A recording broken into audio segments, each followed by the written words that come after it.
เอาอยู่บนฟ้าจังอยู่ข้างล่าง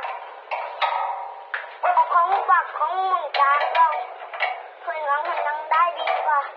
ข้างหน้าไข่ยังหน้าไข่ยังของเนยจางใส่มา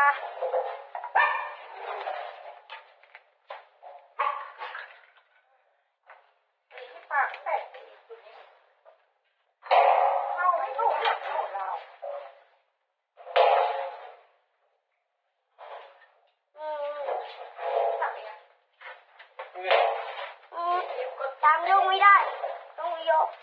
ข้างนู้นเดียวยก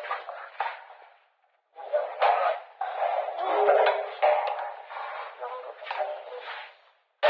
เอ้ยโอ้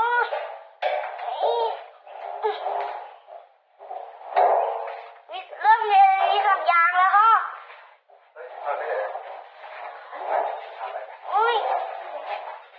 ต้องโยกยานไปโยกมาละยกเพื่อจะหาสัญญาณเหรอครับใช่ดูของก่อนแล้วก็ปุ่มอินโฟป้านี่ไม่จำเลยนะเขาบอกเขาตายให้อินโฟให้เขาบอกโอเคแล้วกล่องรุ่นนี้เขาบอกให้กล่องPSIแม่ป้ารู้แล้วอันนั้นน่ะข้อกล่องอะไรฮะPSIรุ่นอะไรฮะรุ่น PSIรุ่น S2 โอเค